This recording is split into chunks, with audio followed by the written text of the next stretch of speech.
Bom, aqui, gente, está um vetor com valores sorteados. Tá? Um gráfico do vetor com valores sorteados. Tá bom? Então, agora, aqui o que eu estou fazendo, gente? Eu estou selecionando qual que deveria estar na primeira posição, para máximo de azar meu, é o que já está aqui.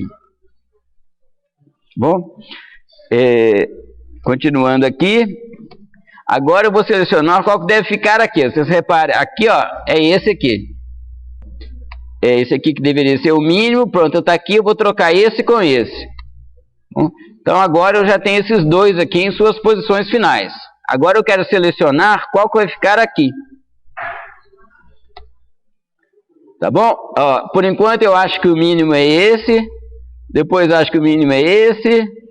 Depois acho que o mínimo é esse. Chego até o fim. Agora eu tenho certeza que o menor é esse daqui. Bom, então agora eu vou trocar este com esse. Ah, bati uma coisa errada aqui. Troquei, tá bom? Então agora, continuando aqui. Agora eu estou selecionando aqui, tá certo? Por enquanto o mínimo é esse. O mínimo de verdade é esse, eu troco. Troquei ele com ele mesmo.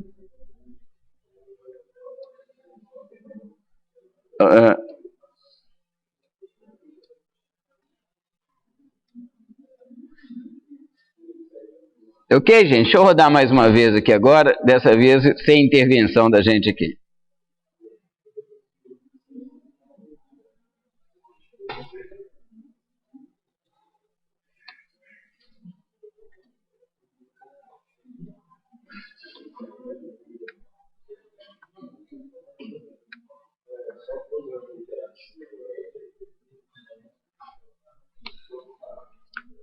Olha aí, tá vendo, gente? Ele concluiu que o menor é esse que estava ali, tá vendo? Agora já colocou o segundo menor, terceiro menor.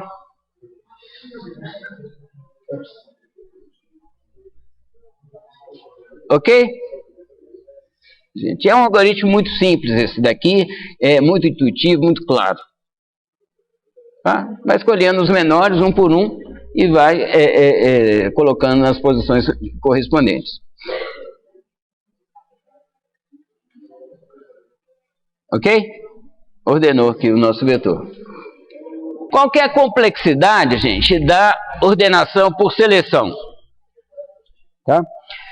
É o seguinte, o primeiro passo, o que vai acontecer? Você vai selecionar o mínimo, né? Você tem o vetor com N posições, você começa comparando o primeiro com o segundo e vai comparando, às vezes trocando, tá certo? Mas você percorre o vetor, você percorre N-1 posições do vetor. Você vai fazendo no mínimo N-1 comparações. E algumas trocas conforme a sorte que você tiver nessa seleção, na sua escolha do mínimo. Tá bom? Mas no mínimo são N-1 comparações. Bom, no segundo passo, você quer selecionar agora o menor no vetor de N-1 posições. Então você vai fazer N-2 comparações. Tá bom? Então é N-1 mais N-2 mais N-3 mais 2 mais 1. Tá bom? Ou então escrevendo ao contrário, tá bom? 1 mais 2 mais mais N-1.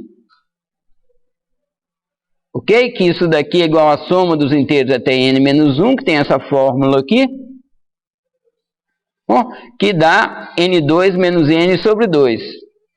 Bom, quando N cresce, o N2 domina essa expressão aqui. Bom, e esse meio aqui é uma constante. Tá bom? Essa divisão por 2 é uma constante. Para funções de complexidade, a função é tal que ela multiplicada por uma constante deu o limite que a gente quer para o tempo de execução. Bom, então esse meio some. Okay? Então a gente diz que essa função é O de N2. Ela cresce o tempo dela cresce com o quadrado do tamanho da entrada. A complexidade, gente, é o seguinte: a complexidade é essa daqui, N2 menos N. Tá bom? Mas, como esse termo N tende a ficar muito pequenininho, quando N é 1000, por exemplo, tá certo? Então, da 10 a 6 menos 1000, ele vai sumindo. Bom, então, o que conta, o que a gente quer com a função de complexidade? Ter alguma sensibilidade para determinar quanto que o tempo de execução vai crescer quando a entrada cresce de tamanho. Entendeu? Então, por isso que, em geral, a gente pega só os expoentes maiores para isso daqui. Mas essa outra aqui é mais correta. Entendeu? Porém, não diz muita coisa, não. A complexidade seria a mesma. Você pode até ser que para uma certa entrada o seu negócio fizesse pela metade do negócio. Mas uma função de complexidade não é o tempo exato, não. Tá certo? É uma função que te caracteriza, a menos de uma constante de multiplicação, a forma de crescimento do tempo seu com o tamanho da entrada. Entendeu? Então, N2 sobre 4, N2 sobre 1000, N2 sobre qualquer coisa, é a mesma coisa, é N ao quadrado. É O de N ao quadrado. A função de complexidade não te permite dizer qual o programa que é mais rápido que o outro, não. Te permite dizer quanto que um cresce a mais do que o outro, quando a entrada cresce. Não te permite dizer não, porque exatamente como tem essa constante embutida aqui, tá certo? Você pode ter uma constante 10 a menos não sei quanto que multiplica uma função enorme, entendeu? E outra constante pitutim que multiplica uma função pequenininha, entendeu? Então, o tempo final não é dado pela função de complexidade, não. A não ser assintoticamente, quando o n é muito grande, que daí o formato da função acaba sendo predominante. Tá bom? Então é o seguinte, esse algoritmo aqui, ele é O de N2. Bom, aqui, ó, tá vendo? Então, as curvas para 2 computadores. Ok? Para N igual a 5000, tá vendo? Tem um computador mais lento, que é esse aqui dos asteriscos, né? Um computador mais rápido que esse do mais aqui, tá? Mas as duas curvas aqui tem o formato que a gente esperava, certo? Que é O de N ao quadrado.